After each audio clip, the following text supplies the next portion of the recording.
everyone, welcome back to another 2v2 battle. This is going to be double Bretonnia versus the Empire and the Dwarves. Also on this map again, I just kind of realized that we've been playing this, I think 3 or 4 times recently. Anyway, for my Bretonian army, I brought the Peasant army, which is the King, 3 Spearmen, 5 Men-at-Arms, 3 Peasant Bows, Damsel, Paladin, 2 Trebuchets, 3 Mounted Yeomen. That's going to be my army. For Cyril, he has 4 Spearmen, 3 Peasant Bows, 3 Men-at-Arms, a Grail Knight, 2 Pegasus Knights, 2 Paladins, the King also mounted all in the flying mounts.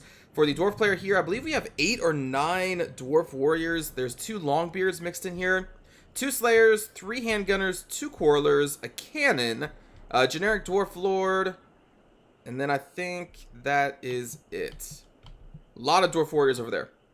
And then for the Imperial player, we have 6 Swordsmen, a Light Wizard, a General of the Empire, both mounted on Pegasus, 3 Handgunners, I believe, and then 2 Demigryph Knights, and a Hellblaster Volley Gun back there. I was taking some pot shots with my Trebuchet against the Demigryph Knights, but they hid them in the woods or behind this giant rock, so I couldn't get an angle on them anymore, which is a good call. Cyril currently is back here going to cause some trouble with his flying squad. I remember he was very excited about this. We see the Death Squad a lot, the flying Bretonnian Death Squad a lot, so he wanted to give that a try and see how deadly it could be. I'm wrapping my 3 Mounted Yeomen around this flank over here, so if this army does move against us, I'll swing them behind and try to take out their cannons. You see the Hellblaster Volley Gun is firing at, I believe, the King. Yeah, they're firing at my King. I pulled him up really close to try and support Cyril possibly, but I pulled him back right there, noticing that the Hellblaster Volley Gun was firing at me. So Death Squad comes down here, immediately routes the Hellblaster Volley Gun. And then they are going to try and fly out. As taking shots from the cannon of the Dwarves. The Riflemen are now turning around to try and shoot the King. The Pegasus Knights, I believe, are still back here along with the Grail Knights. So Cyril's trying to get out of there. Look at all of that fire, though. King is starting to rout, and then the Light Wizard is going to cast a net of Emitok. And then he's going to get shot up a little bit. And the King is actually not going to make it out of this fight. He overstayed his welcome just a little bit and paid the iron price for it. Luckily for that Paladin, though, that Shin's Burning Gaze actually kind of missed. So the King starts flying off, broken, shattered actually. But then he is going to, maybe he falls. Maybe not. In any case, he is gone. Shattered off the field. Most unfortunate. I'm moving my Bretonnian army up a little bit. He is moving his army closer to mine. I want to try and get them into combat around here near this choke point so they don't have much room to maneuver. Field Trebuchets are still firing off in their army, just weakening their handgunners right now. And then I believe I go after the Dwarves whenever they start moving up. But for right now, we're just weakening the Imperial army that's coming up to meet us. They are feeling emboldened by their slaying of the false King, because clearly the real King is still alive over here. The other one was just a false one. That poor King. There he goes. Flying off the field. You gotta be careful with your Doom Squad. They're very powerful, but they can be killed. Especially with the net of Emitok. In fact, if you're playing against Bretonnia and you're the Empire, I would say always bring a Light Wizard. Or at the very least, the Luminarch of, or the Temple of Luminarch, so you can get access to that net spell to do just what the enemy did there. So right now, we're just waiting for the enemy army here, because clearly they are going to be aggressive. And really not much else is happening right now. Just a bunch of trebuchet fire. We can fast forward, actually, here. Some shots going off from the Bretonnian peasants of Cyril there. Handgunners are trying to get into position. Now, you can see here... Oh, they are finally in position, though, but they have taken heavy damage. The Dwarf player is not as up for the whole moving forward thing.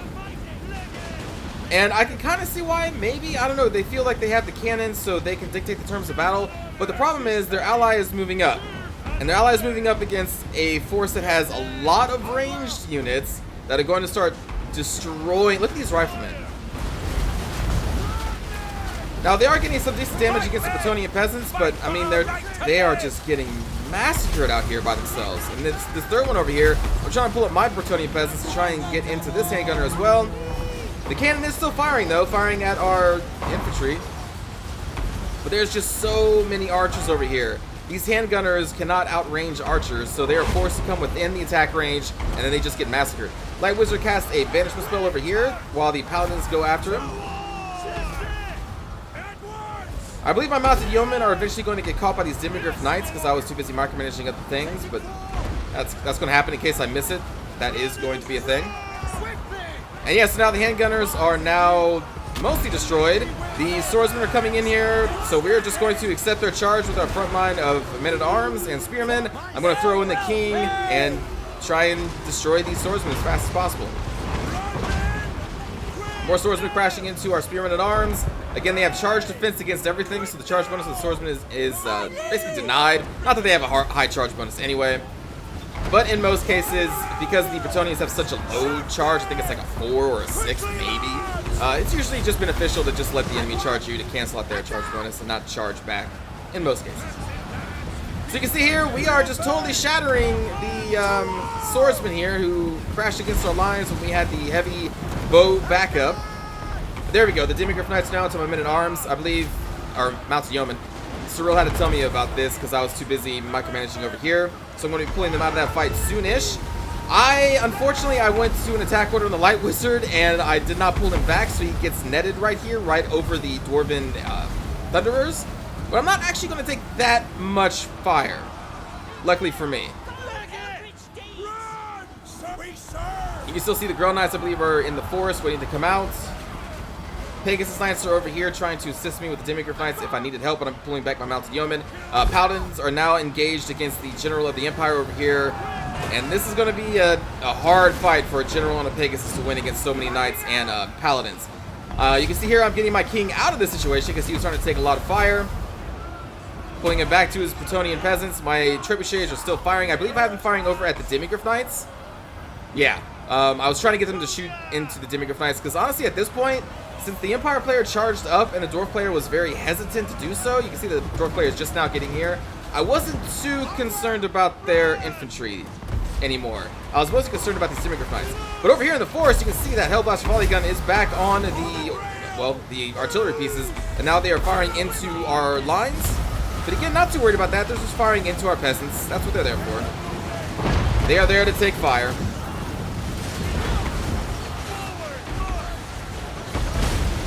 And we still just have overwhelming firing support here from all of our peasant bows. 6 peasant bows, although I don't know if you have... Yeah, Cyril still has all 3 of his. So 6 peasant bows firing into these heavily armored dwarves are still going to do quite a lot of damage, and we are trying to destroy their thunderers and any other ranged unit that we can get our hands on, while the front line is just going to continue to hold against the enemy infantry. You can see the swordsmen coming back again, trying to do what they can.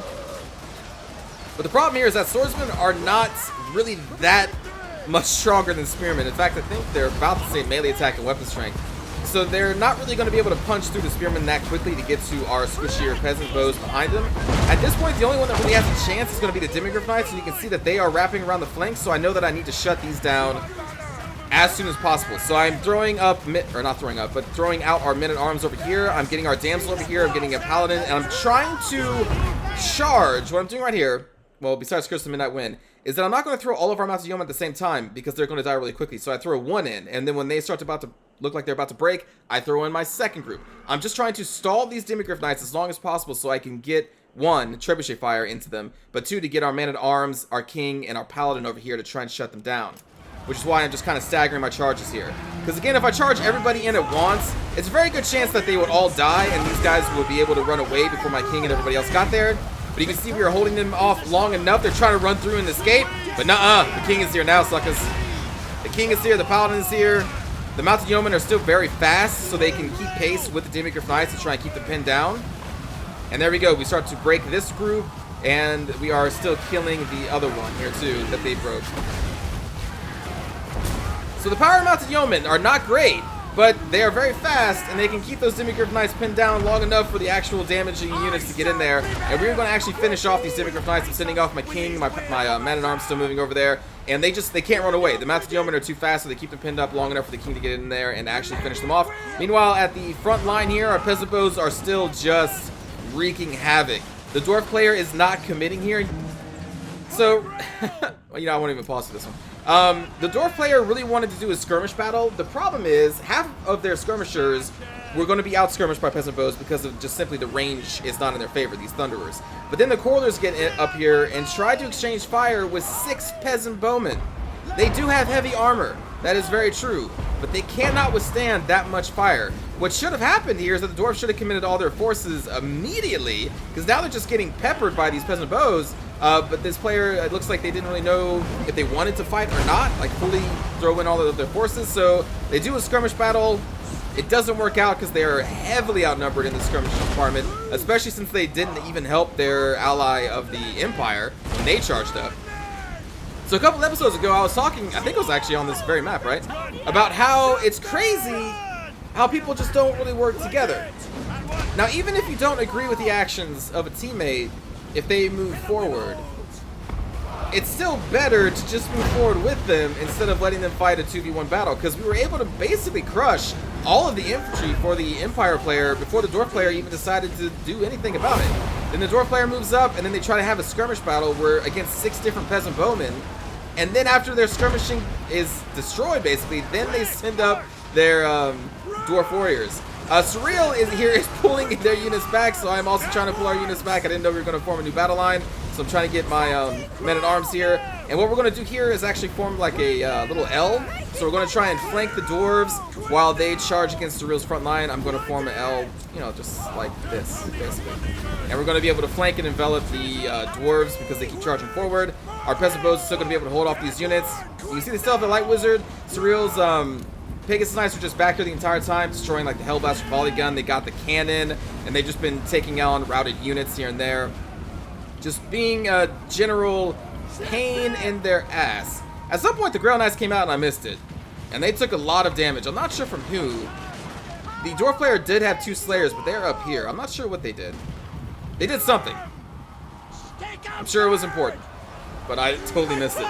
The damsel here, I don't remember sending her into the attack. I may just forgot to pull her out because I was also at the same time still dealing with those Demigryph Knights. You can see my king is way over here because we wanted to make sure that we shut them down totally.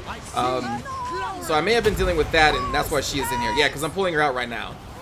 She can handle herself against Dwarf Warriors. Like, it's not that big of a deal. She has enough weapon strength to do some damage, but it's still, like, she's not needed in this melee combat right now. And you can see the Peasant Bow is still unthreatened really by much, so they're able to continue to put down support fire. Surreal's Grail Knights are being chased by the Slayers, so I'm trying to shut down the Slayers with my Peasant Bows. The front line of Surreal's forces are just doing pretty well against these Dwarf Warriors because they're only Dwarf Warriors for the most part. Longbeards definitely would be able to tear through the Spearmen pretty quickly. Well, quicker. And there are some Longbeards mixed in here, but for the most part, these are all Dwarf Warriors, except for one Longbeard group, I think, and so they are having a very tough time. They don't really have their ranged support anymore because they were taken out, and you can see whatever came back is being taken out by me, our Mounted Yeomen, the Grail Knights, the Pegasus Knights. We just had a lot of mobile forces back there now. And since we shut down the Demigryph Knights, there's really nothing to challenge us back there anymore.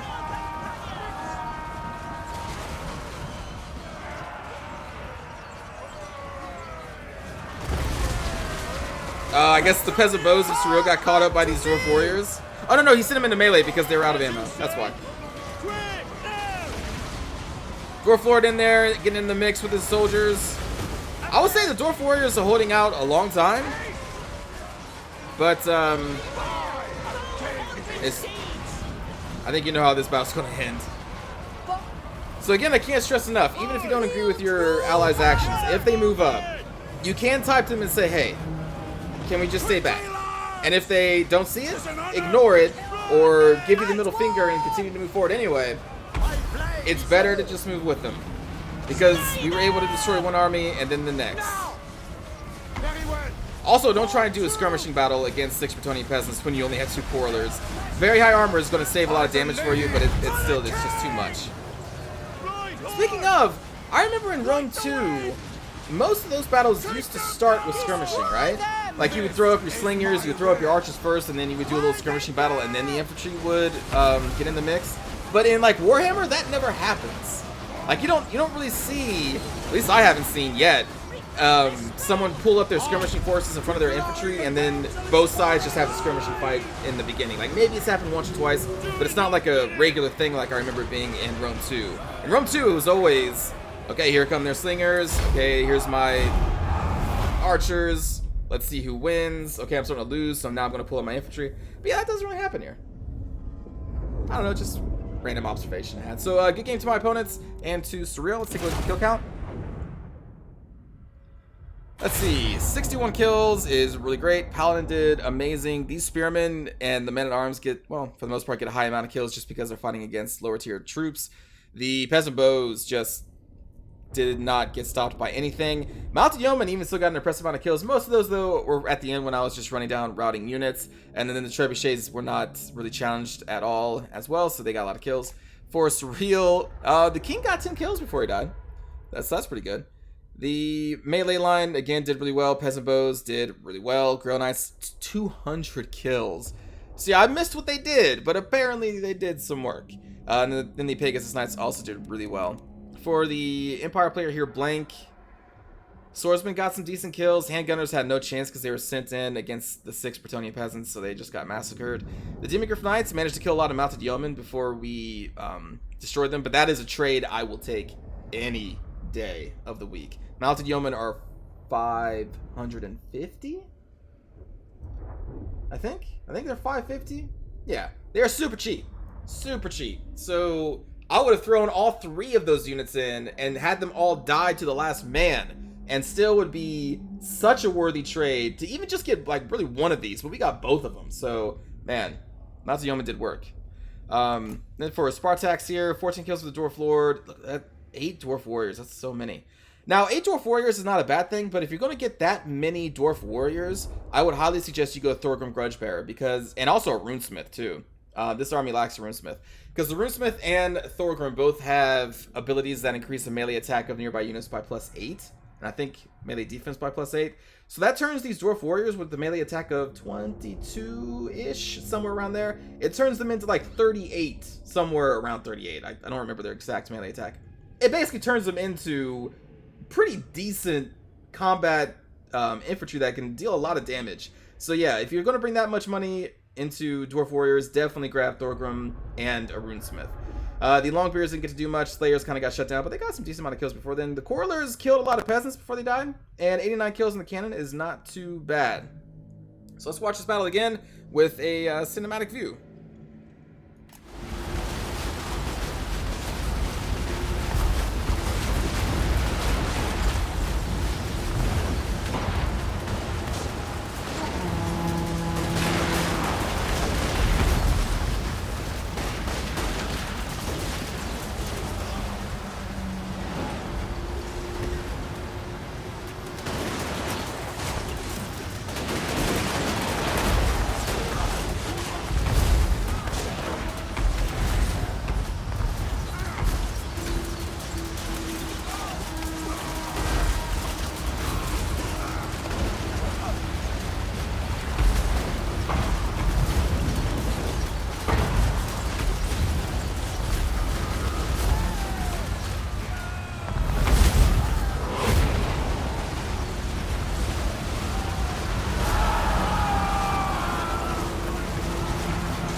Whoop.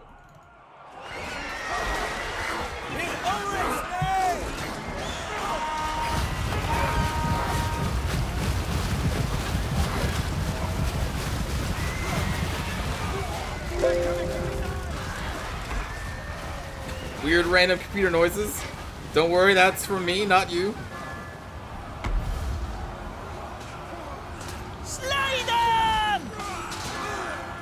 I know when I hear things like that in videos, I'm like, wait, what's going on with my computer?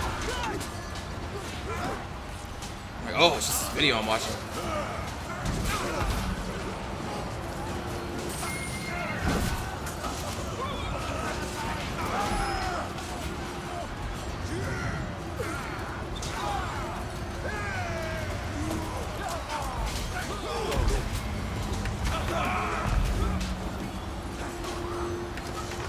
These poor swordsmen.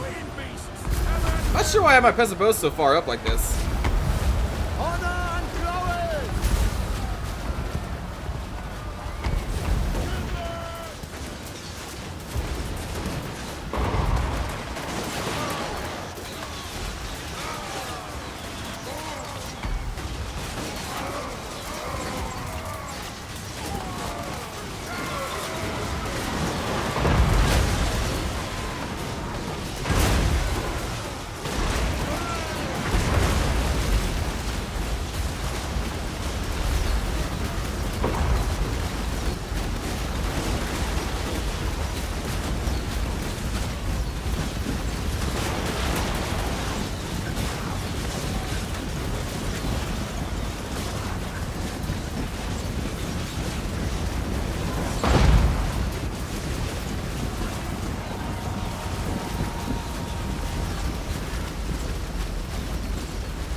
There comes those Grail Knights. You can see what they did. I know they shut down the cannon. So I'm pretty sure they did.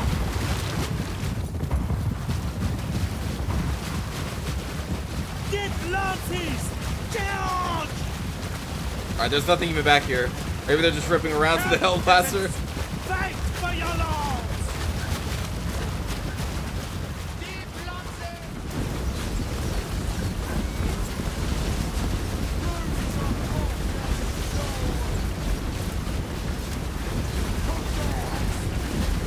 Oh, they're just charging the back line of the dwarves.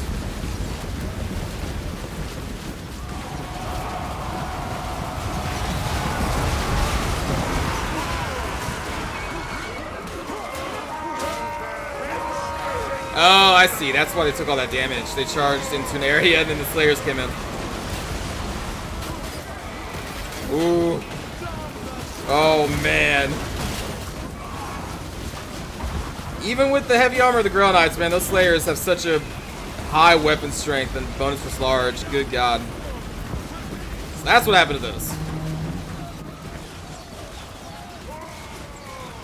But just look how long all of this, Dwarven infantry just sitting here taking these peasant bow fire.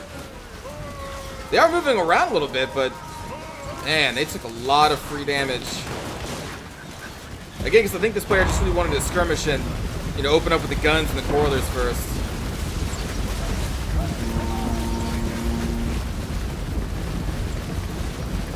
Yeah, look, that Grail Knight took about 50% damage from that initial charge because the Slayers were nearby.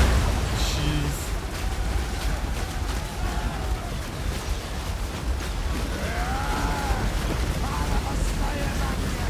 And these poor swordsmen, man, they charge like 2 or 3 times by now, and then the dwarves finally go in. These guys like, you know what? Screw this, dwarves. You're on your own, alright? You're on your own.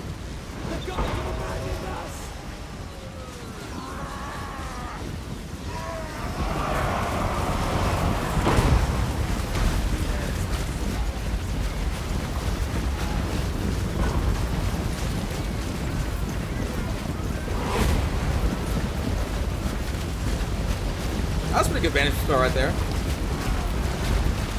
Look at all my troops just getting murdered. Well, maybe not necessarily murdered, but they're not having a fun time.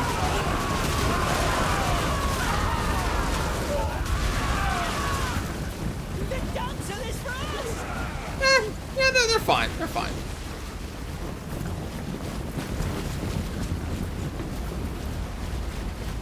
Let's hammer!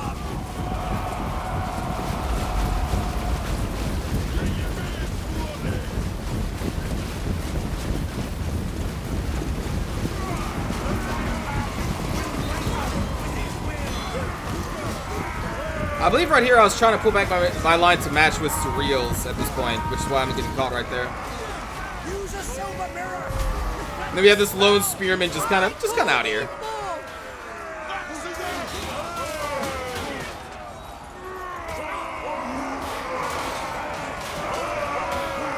I believe in the spearman.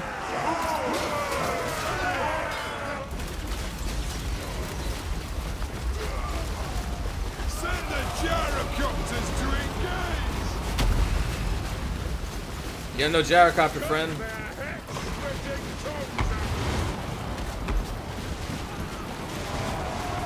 Slayers is such a cool unit. They have some of the best combat animations. Oh, one of them does like a jump kick. That's all I want to see. Do the jump kick.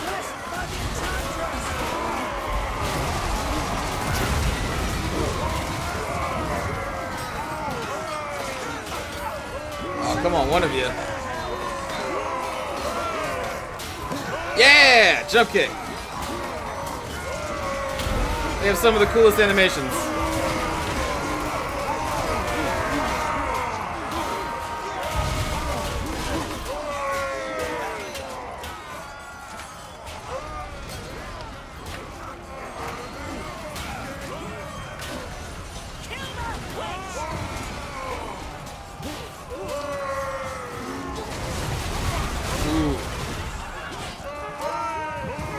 This will be a good Jansen.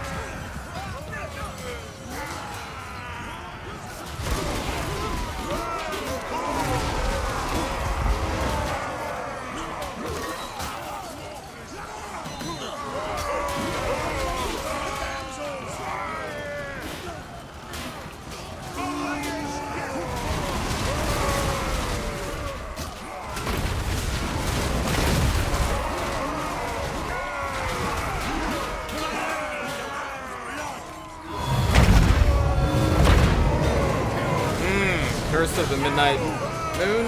I can never get that name right.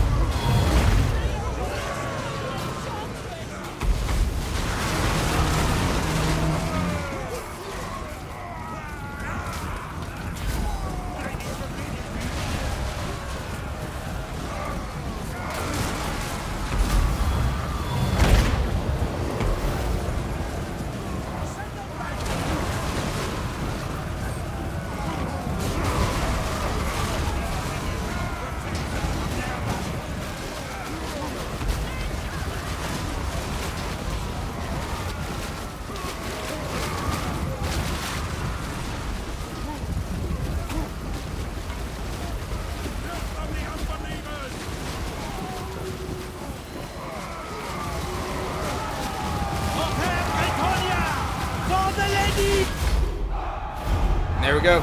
Thanks for watching, everybody. Hope you enjoyed. I'll see you all next time. Take care.